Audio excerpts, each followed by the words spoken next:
Assalamualaikum warahmatullahi wabarakatuh. Halo, aku Putri Hasanah.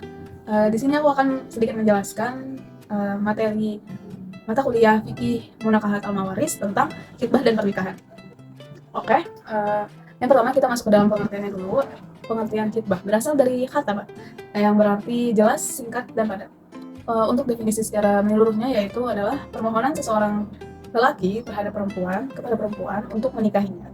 Untuk melakukan khitbah tentu ada syarat yang harus dipenuhi. Yang pertama yaitu peminangan dilakukan terhadap wanita yang perawan atau janda yang telah selesai masa iddahnya. Lalu diharamkan dan dilarang untuk meminang perempuan yang ditalak suaminya dan berada dalam masa iddah raj'iyah. Lalu dilarang meminang wanita yang sedang dipinang oleh orang lain. Dan terakhir yaitu putusnya pinangan untuk pria karena pernyataan putusnya hubungan. Selanjutnya yaitu adab dan hukum melihat calon pinangan atau tunangan. Yang pertama, sebenarnya dianjurkan untuk melihat calon pinangan atau calon pasangannya. Yang kedua, tidak bersentuhan dan berduaan karena statusnya emang belum melakukan akad, jadi belum mahram. Yang terakhir, dilarang meminang wanita yang telah dipinang.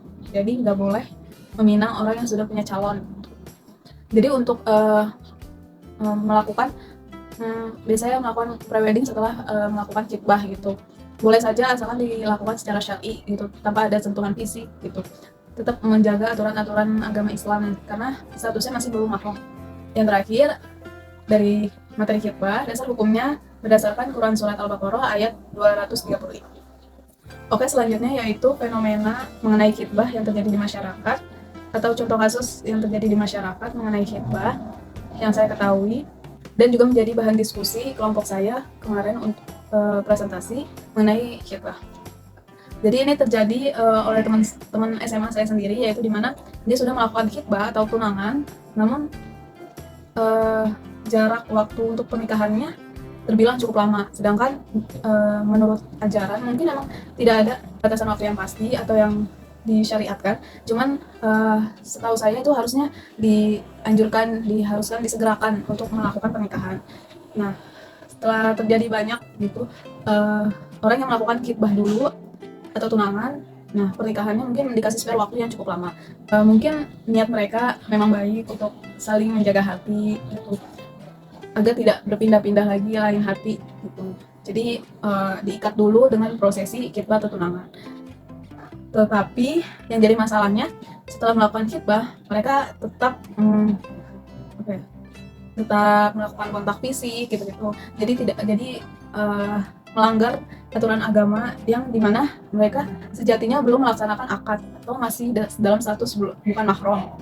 Melakukan liburan bareng meskipun mungkin tidak hanya berdua saja, tetapi melakukan hal-hal yang tidak disyariatkan.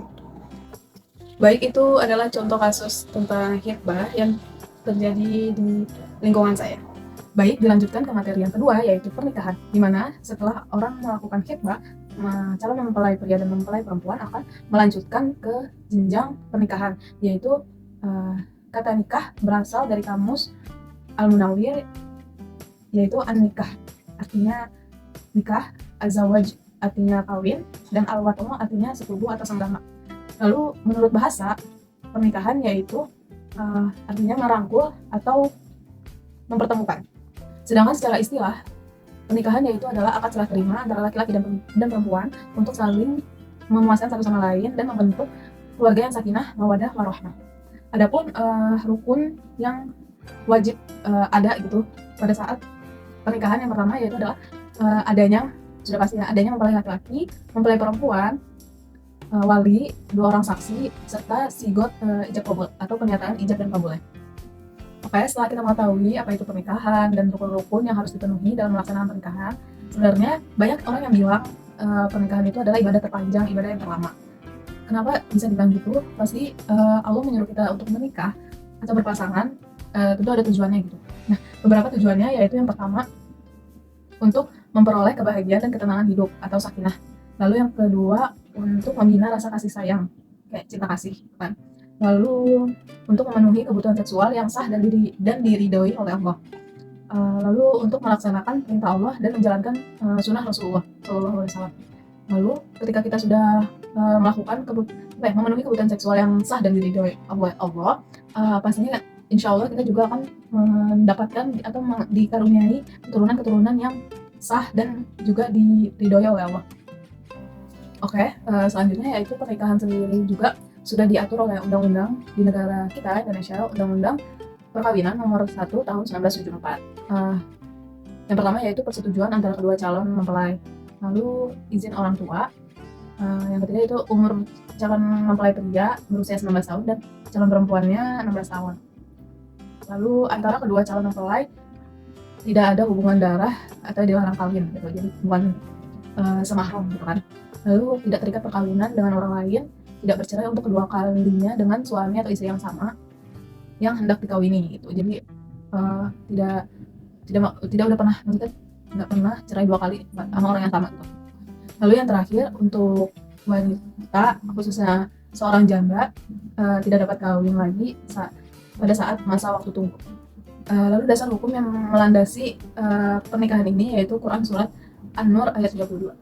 Baik untuk contoh kasus yang saya gunakan yaitu tradisi bajapwe pada masyarakat di Pariaman gitu. Mungkin beberapa sudah pada mendengar tentang istilah membeli laki-laki gitu, dimana dari pihak perempuan menyediakan uang untuk diberikan kepada pihak laki-laki gitu. Di sini tradisi uang japwe dianggap tidak bertentangan dengan ajaran Islam dikarenakan uang japwe tidak sama dengan mahar. Jadi uang japwe tetap diberikan dan mahar diberikan dari pihak laki-laki kepada perempuan gitu. Uang japwe sendiri juga tidak menjadi rukun nikah gitu atau wajib nikah, melainkan suatu kesepakatan antara kedua mempelai atau antara keluarga kedua mempelai gitu untuk dibayarkan dalam suatu pernikahan. Tapi memang pada dasarnya tidak menjadi wajib nikah, namun pada kenyataannya beberapa terhalang menjalankan pernikahan hanya karena tidak bisa membayar uang japwe ini. Jadi tidak bisa melakukan adat ini gitu. Mungkin tradisinya tidak salah, cuman yang akan menjadi salah jika tradisi ini menghalangi niat seseorang gitu. Maksudnya kayak niat seseorang pasti baik untuk melakukan pernikahan karena itu juga suatu ibadah, tapi terhalang oleh si tradisi itu uang japwe ini, karena menurut saya agak kurang etis gitu, dimana niat kita sudah baik untuk melakukan ibadah tapi terhalang gitu, padahal seperti dasarnya juga itu bukan suatu kewajiban atau rukun nikah yang harus dipenuhi. Lalu sebenarnya juga sudah banyak orang yang memikirkan mungkin jalan keluarnya dari si uang japwe ini ya. Jadi misalkan kayak ini kan karena sebenarnya ini kesepakatan antara dua keluarga atau dua mempelai ini, jadi bisa diatur gitu mau nominalnya berapa, meskipun emang pada dasarnya nominalnya itu bergantung pada status sosial si pihak laki-laki gitu, mempelai laki-lakinya. Tapi karena niatnya ibadah gitu kan, jadi jika itu terlalu memberatkan pihak perempuan, bisa ada negosiasinya gitu loh, gitu kayak bisa dibicarakan lalu disepakati si perempuan bisa sanggupnya berapa gitu. Jadi mungkin itu sebagai suatu jalan keluar gitu jika ingin tetap menikah dan menggunakan tradisi gitu. Lalu ada juga misalkan pihak laki-lakinya meminjamkan uangnya atau memberi uangnya kepada perempuan untuk menjadi uang japwe. Nah kan nanti duitnya balik lagi tuh ke laki-laki gitu. Jadi itu tergantung kesepakatan dari kedua mempelai atau dua keluarga ini. Bagaimana mensiasatinya, mencari jalan keluarnya agar tetap menjalankan keduanya gitu, tradisi tetap jalan, ibadahnya, nikahnya juga tetap terlaksana. Mungkin beberapa orang yang membatalkan pernikahannya karena adat ini mungkin juga karena takut gitu akan sanksinya gitu. Karena ini adat, apabila tidak dilakukan pasti ada sanksi sosial atau sanksi moral, di mana misalkan kayak mempelai perempuannya jadi tidak dihargai oleh keluarga mempelai laki-laki atau mendapat hinaan dari masyarakat gitu. Atau jika tetap dilaksanakan tanpa adat, mempelai perempuan dan laki-laki ini menjadi warga yang tidak dianggap gitu oleh masyarakat lain, tidak diundang kalau misalkan ada upacara adat lain gitu. Atau bisa saja mungkin saya pernah baca juga kedua mempelai ini keluar gitu dari lingkungan masyarakat itu, jadi nggak tinggal lagi di daerah itu yang memegang adat uang japwe ini. Baik, yang terakhir, uang japwe ini memiliki makna yang sangat dalam, yaitu sebagai bentuk memuliakan dan meninggikan derajat laki-laki, karena nantinya laki-laki ini akan membina sebuah keluarga yang harus dia nafkahi secara lahir dan batin untuk istrinya, untuk keturunannya. Lalu pihak keluarga yang sudah mengikhlaskan anaknya untuk melanjutkan kehidupan yang baru bersama dengan orang yang baru juga suatu penghargaan bagi mereka gitu ya. Jadi makna uang jaku ini sebenarnya bentuk saling menghargai, saling menghormati antara kedua pihak mempelai atau kedua keluarga. Itu saja yang dapat saya sampaikan mengenai khitbah dan pernikahan. Apabila ada kesalahan dan kekeliruan, mohon maaf. Wabillahi taufiq wal hidayah. Wassalamualaikum warahmatullahi wabarakatuh.